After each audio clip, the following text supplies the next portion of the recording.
दोस्तों कभी कभी अपने ही लोग जो है जब अपने लोग को धोखा देते हैं तो वाकई जो लोग सुनते हैं तो वो लोग एकदम हैरान हो जाते हैं, क्योंकि एक छोटी सी गलती की वजह से इस कहानी में जो मैं आपको बताऊंगा, एक छोटी सी गलती की वजह से जो है वो दो आदमी जो है वो दो व्यक्तियों को जान ले लेते हैं। दोस्तों ये जो कहानी है वो है बंगाल की। बंगाल का जो कैपिटल से कोलकाता, वहाँ की ये कहानी है।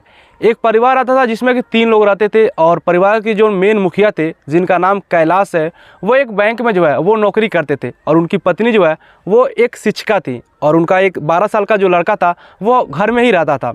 एक दिन क्या होता है कि जब जो कैलाश हैं वो बैंक से जब अपने घर पे आते हैं तो देखते हैं कि उनका जो दरवाज़ा है वो खुला रहता है। अमूमन क्या होता है कि जब भी वो घर पे आते थे तो पहले जो दरवाज़ा है उसको खटखटाते थे, उसके बाद से जो है वो उनकी पत्नी जो है वो दरवाज़ा को खोलती थी। लेकिन उस दिन जो है वो कुछ अलग ही था। जैसे वो दरवाजे पे आते हैं तो देखते हैं कि दरवाज़ा जो है वो खुला हुआ है और जैसे ही दरवाज़ा के अंदर वो दाखिल होते हैं तो देखते हैं कि जो उनका फर्श है उस पर एकदम खून की जो छींटे हैं वो पड़े हुए हैं। जैसे वो देखते हैं तो एकदम घबरा जाते हैं और जल्दी जल्दी में जो है वो घर के अंदर जाते हैं। जब अंदर जाते हैं तो देखते हैं कि बेड पर जो है वो उनकी जो पत्नी है वो खून से लथपथ पड़ी हुई है।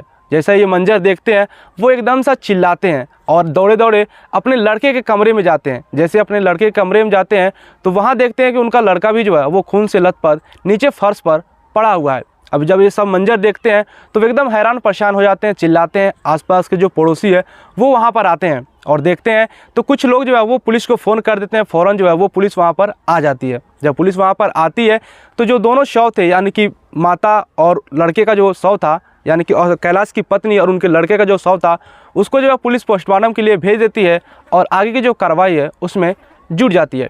अब यहाँ पर सबसे बड़ा सवाल ये था कि आखिर इन दोनों लोगों का कत्ल जो है वो किसने किया है। वहीं पर यहाँ पर जो घर था उसको चारों तरफ से बिखरा पड़ा था। जब पुलिस वहाँ पर आई तो देखी तो पूरा घर जो है वो एकदम बिखरा पड़ा था। लूटपाट का जो है वो मामला वहाँ पर दिखाई दे रहा था। अब पुलिस जो है वो लूटपाट के संदेह से जो है वो FIR दर्ज करती है और आगे कार्रवाई में जुट जाती है।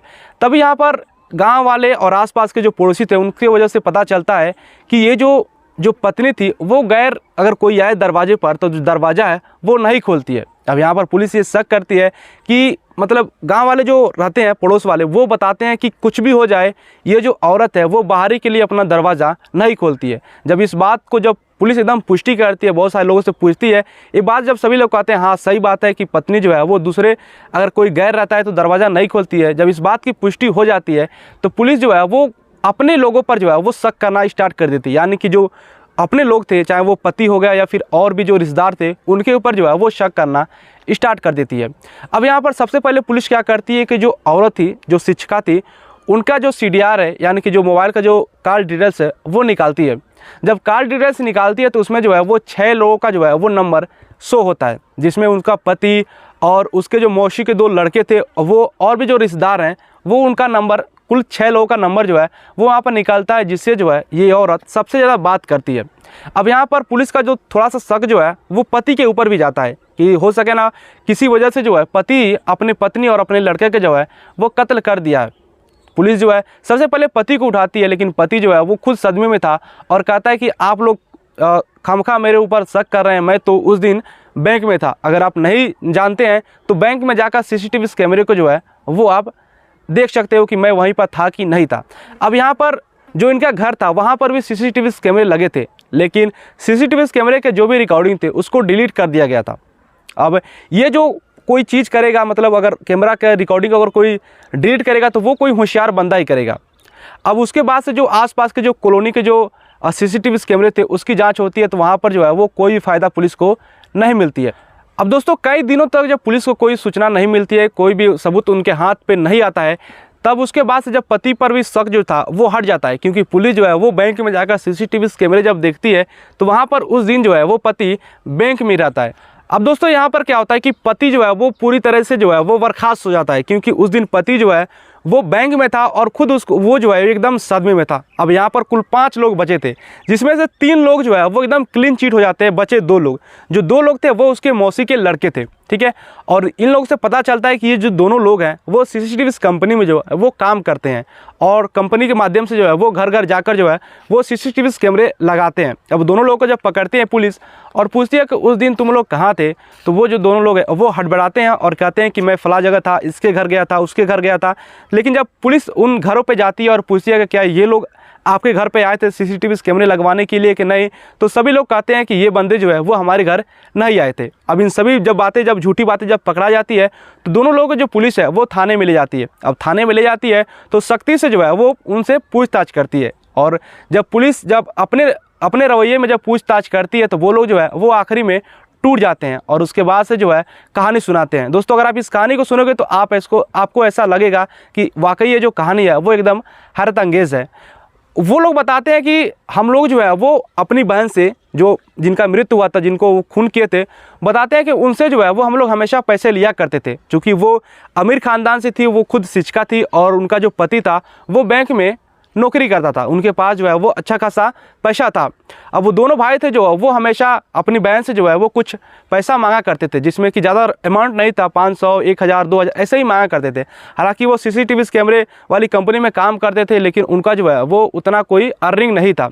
तो जब भी उनको पैसे की ज़रूरत पड़ती तो वो कभी 1000-500 रुपये जो है वो अपनी बहन से मांग लेते थे और वो कहते थे कि ये जो पैसा मैं आपसे मांग रहा हूँ, आप जो है वो मम्मी को मत बताइएगा, क्योंकि मम्मी जो है वो हम लोग को डांटेगी कि तुम लोग क्यों अपने बहन से जो है वो पैसे मांग रहे हो। अब इसी बीच बहुत सारे पैसे जो है वो लेते रहते हैं हमेशा, लेकिन जो बहन थी वो कुछ नहीं करती है, ठीक है। लेकिन एक दिन क्या होता है कि बात ही बात में जो है वो अपने माँ से कह देती है कि दोनों भाई जो है वो कभी काल जो है वो हमेशा मेरे से पैसे लेते रहते हैं। जब इस बात को जब वो अपनी माँ से कहती है तो वो माँ जो है वो अपने लड़कों से जो है वो पूछती है कि तुम अपने बहन से जो है वो पैसे क्यों लेते हो। अब यही बात जो है उन लोगों को एकदम खरी उतरती है और इस बात पे वो गुस्सा हो जाते हैं कि हमने अपने बहन से कहा था कि तुम माँ को मत बताना, लेकिन वो जो है माँ को बता दी है। अब इस बात को वो लोग एकदम गुस्सा हो जाते हैं और अगले दिन जो है वो जाते हैं अपने बहन के घर। अब चूँकि जो बहन थी वो अनजान आदमी के सामने जो है वो दरवाज़ा नहीं खोलती थी। चूँकि ये दोनों लोग अपने थे, तो जब दरवाजे पर जाते हैं तो वो क्या करती है कि दरवाज़ा खोलती है और इनको अंदर बैठाती है और पूरा जो है वो आदर सत्कार करती है और कहती है कि भाई आप लोग यहाँ पर बैठो, मैं तुम लोगों के लिए जो है वो चाय लेकर आती हूँ। तो जैसे वो रसोई घर में जाती है तो इन लोगों के पास जो है वो गुस्सा था कि ये जो है आप मेरे माँ को क्यों बताई कि हम लोग पैसे लेते हैं। और इन लोगों का इरादा यहाँ पर यह भी था कि हमारी जो बहन है वो बहुत ही ज़्यादा अपने घर में पैसा रखी है, तो क्यों ना इसे मार कर बदला भी ले लिया जाए और जो पैसा है वो भी ले लिया जाए।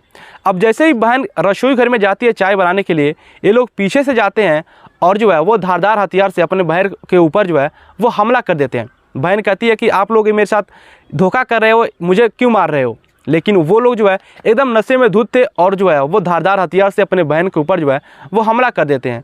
अब उसी समय जो है जो बहन का जो लड़का था वो अपने रूम में था। हालांकि बहन को जब मार देते हैं तो वो बहन बोलती है कि आप तो मुझे मार दिए हो, लेकिन मेरे लड़के को मत मारिएगा।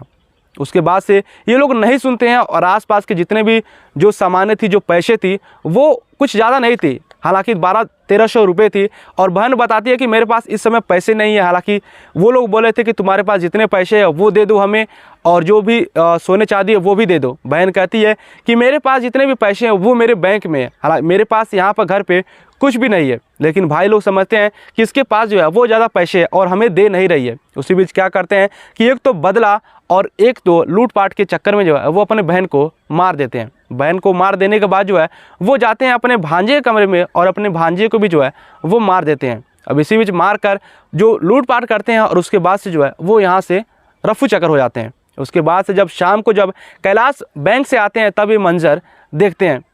ये जो कहानी है जितने लोग उस समय सुने सब लोग जो है वो एकदम दंग रह गए, क्योंकि कैसे अपने लोग जो है वो अपने बहन का कत्ल कर देते हैं कुछ पैसों के लिए और कुछ जो है वो इंसल्ट के लिए, क्योंकि वो जो है अपने माँ को बता दी थी कि जो भाई है मेरे वो मुझसे पैसे लेते हैं। दोस्तों, ये दोनों लोग जो है वो पुलिस के गिरफ्त में है और दोनों लोगों को जो है वो जेल में भेज दिया गया है। दोस्तों, इस कहानी का मकसद किसी के भी भावनाओं के साथ ठेस पहुंचाना नहीं है और ना ही किसी के निजी जीवन में जो है वो दखल देना है। ये जो कहानी है वो जस्ट इन्फॉर्मेशन के लिए आपके सामने प्रस्तुत की गई है। दोस्तों, ये चैनल नया है, अगर वीडियो अच्छा लगे तो वीडियो को लाइक करें और चैनल को सब्सक्राइब करें। मिलते हैं एक नई कहानी के साथ, तब तक के लिए बाय बाय।